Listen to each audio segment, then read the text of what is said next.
زيزو بيحاول يعمل فيها ناصح، لكن برضه ما طلعتش ناصح يا زيزو، بالذات مع الزملكاوية مش هتعرف تتنصح عليهم. تعالوا كده اما نشوف زيزو اتنصح علينا في ايه.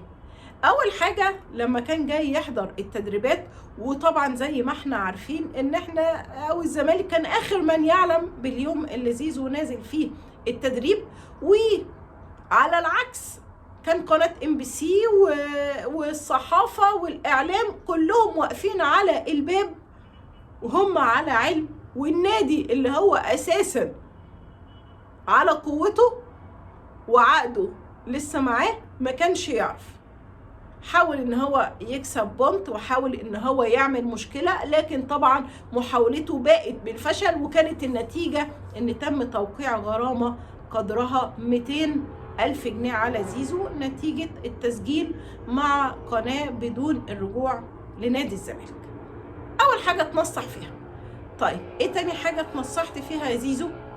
كان ميعاده الحضور للتحقيق داخل نادي الزمالك، وطبعا جاب معاه المحامي أشرف عبد العزيز محامي النادي الأهلي، وبرضو ما عندناش مشكلة ان هو يجي ويدافع عنك، لكن انت برضو طلعت مش ناصح يا زيزو، ولا انت ولا اللي بيفكر ليك.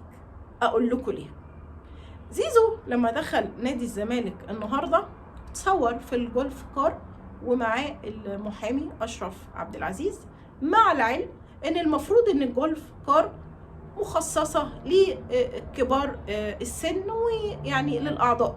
طبعا أشرف عبد العزيز مش عضو، بس طبعا من حقه ان هو يدخل كمحامي للاعب، وهو ضيفنا ويدخل وينورنا طبعا داخل نادي الزمالك، بس انت مش من حقك ان انت تركب الجولف كار وتتفسح بيها داخل نادي الزمالك.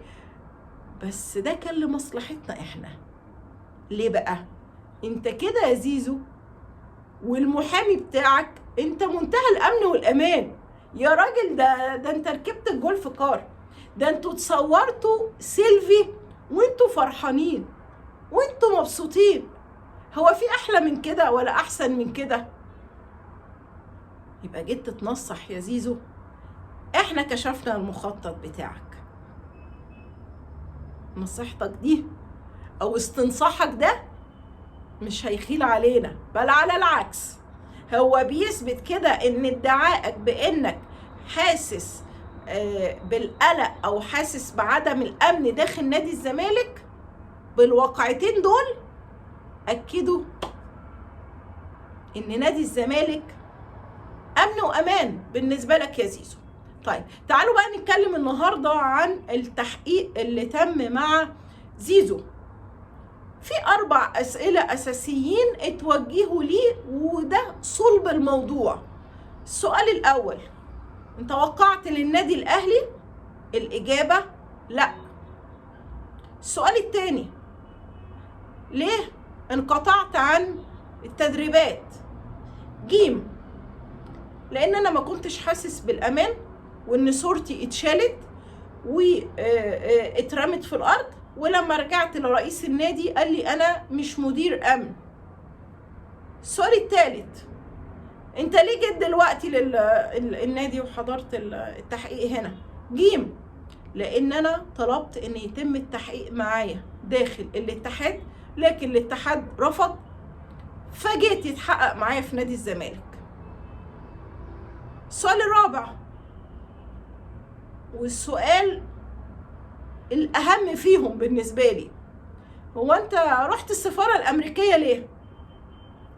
جيم، علشان رايح أصيف. نتمنى لك مصيف سعيد وأجازة سعيدة في المصيف يا زيزو.